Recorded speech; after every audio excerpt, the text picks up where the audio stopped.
Next, I request Dr. Clement Joseph to come and present his talk on high tibial osteotomy. Next topic. Honest Next, Dr. Ramesh Paul on rehabilitation post ACL, PCL, MCL, only steps with rehab videos. I'm Ernest Paul, physiotherapist from Ortho and Orthopedic Specialty Center, Coimbatore. Thanks for inviting me to speak here. Today I'm going to speak about knee post-operative rehabilitation post ligament reconstruction. Before starting my presentation, I would like to start with an exercise. Everybody keep your hand in this position. Come on. Stretch. Come on, bend to your sides. Good. Keep your hand in this position. Hello. Rotate to your sides. And that's good. So for the next 10 minutes, I want you all to sit straight. Keep your tummy tucked in, chin tucked in. I want you all to sit straight and listen. Okay. So next, we'll see about the factors influencing the protocol design. So there are few factors which influence protocol designing and progression. That is, first is pre-op fitness, concomitant injuries like meniscus and cartilage damage, and the type of graft used, and the age of the patient, demand of the patient, and the sports the patient is involved. The second is what is mandatory. Before designing a protocol, we should know all these things. What is the surgery done? And after the surgery, should the patient be put non-weight bearing, or should he be bearing weight partially or weight bearing to tolerance? What walking aid to be given? Is it crutches or walker? And what brace to be worn? Is it long knee brace or short knee brace or hinged? And the knee bending status, when to start supine knee bending, when to start high sitting knee bending, and when to start pro knee bending. And we should also know do's and don'ts of the thing. And there are few frequently asked questions by the patients. So they are, when can I be normal? When can I walk normal? When can I jog? When can I sit cross-legged, sit down, climb stairs, drive? And most important question, when can I go back to sport? We should know all these things, and we should plan all these things pre-operatively.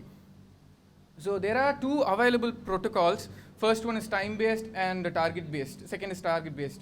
The first one, time-based, we give a particular time period and we teach them exercise and we ask them to do and come back to us and we follow up. Whereas the second thing, we give them a target. For example, 90-degree knee bending within a week. We give them, when they achieve, we progress to the next phase. A good protocol should be a combination of both target-based and time-based. So phases of rehab, what we do in our hospital, the first phase is protective phase, and the second is optimal protection, and the third phase is strengthening phase, and the fourth is we concentrate on proprioception and balance, and the fifth is agility and plyometric drills we start, and the sixth one will be sports specific.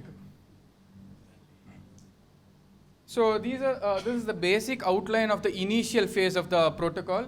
For ACL reconstruction, the weight bearing status will be partial weight bearing for 3 weeks. Then we start knee bending, knee flexion the second post-operative day, and we usually give long knee brace and walking aids. 2 weeks, 2 crutches, and the third week we make them walk with single crutch. And after third week, we can discard the crutches. Whereas after PCL reconstruction, we put them on non-weight bearing for 6 weeks and partial weight bearing for 2 weeks. And with PCL, we initially start with passive knee bending, prone knee bending, followed by high supine knee bending and high sitting knee bending. So the phase 1 goal of the phase 1 is to control pain and swelling, patellar mobility, range of motion up to 0 to 90 degrees at least, and to maintain good quadriceps contraction, and to monitor soft tissue contractures if any. So these are the first initial exercises, ankle toe movements to prevent venous pooling, and to isometric quadriceps and hamstring strengthening to maintain the muscle property. These are the bed mobility exercises which we usually start. We give bridging initially to strengthen the back muscle. As a back care we give, and we move on to crunches to strengthen the abdominal muscles. And next we progress to oblique crunches to strengthen the external and internal obliques. So next we start with straight leg raise.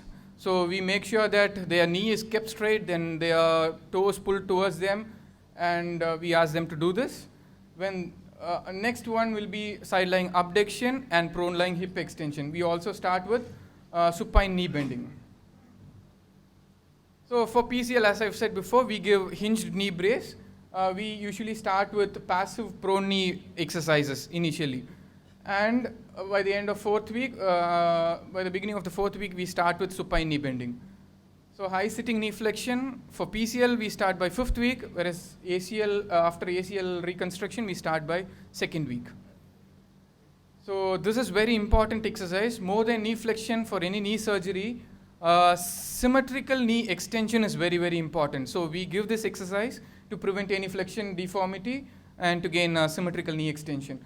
The phase 2, the criteria to progress to phase 2 is there should not be any knee flexion deformity, and the range should be at least 90 degrees. And there should be good quadriceps control and proper gait and strengthening. The goals will be proper strength, gait and strengthening. So gait training, usually they show a quadriceps avoidance gait and an antalgic gait or a stiff knee gait. So what we have to do is we have to activate quadriceps, improve the range of motion, and to emphasize on foot heel placement and also on the takeoff phase. So this is how we correct the gait. We ask them to lift their thigh and walk. We ask them to place their heel first, foot flat, and also we concentrate on lifting their heel off. The second drill is to make the movement smooth. So in the second phase, we start with resisted straight leg raise to strengthen the rectus femoris and to isometrically strengthen the other quadriceps group. And this is to strengthen the glutes, glute medius, and for glute maximus. And by the third week, we start with closed chain exercises like supported squat, initially half squats. When that is comfortable, we switch on to wall squat. When that is comfortable, we move on to free squat. So again, a closed chain exercise with the resistance band. When that is comfortable, we move on to closed chain exercise with machine. So this is phase 2B. When there is good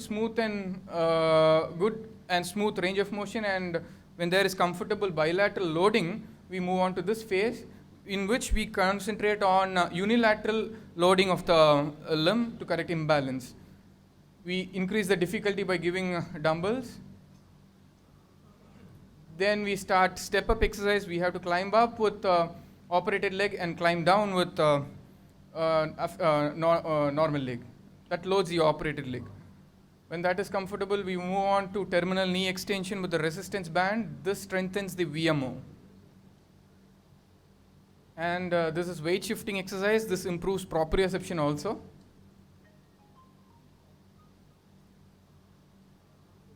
And when they are comfortable with bilateral loading, we start with single leg squat. Initially with support, then without support, and then with dumbbells. So third phase, this is after 4 months for ACL and 5 to 7 months after a PCL reconstruction.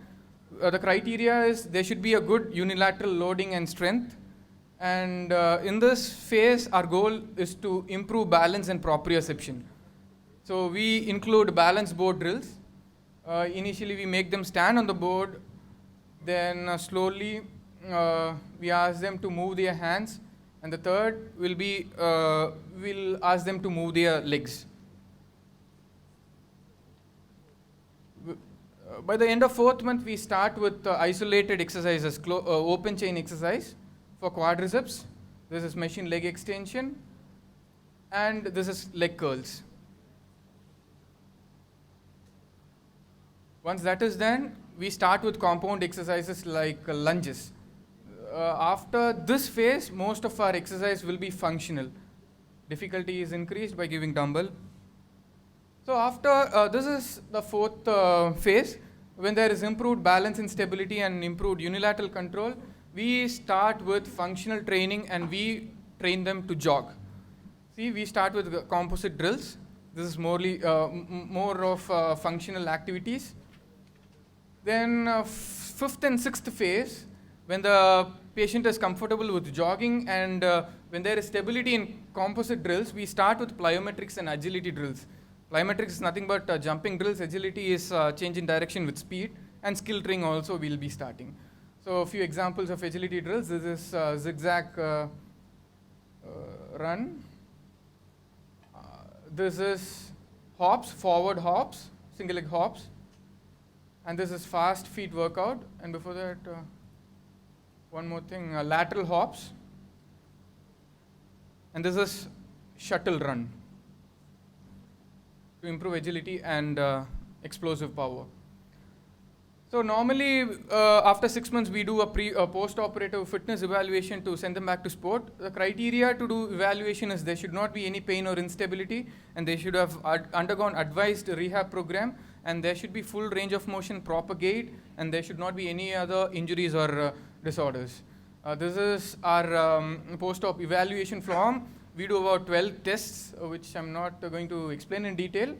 So these are the tests: single leg balance, single leg hop,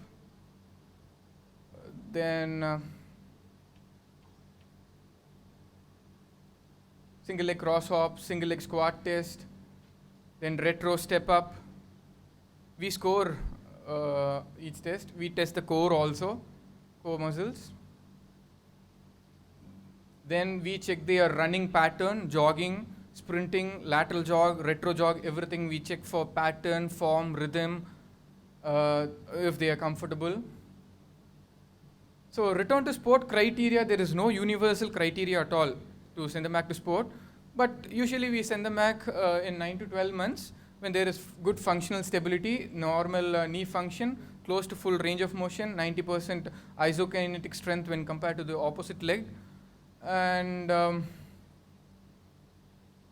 the negative pivot shift test, Lachman test is less than 3 millimeter when compared to the other side, and 20% deficit, less than 20% deficit between the hop distance, and they should have completed a plyometric program and a running program.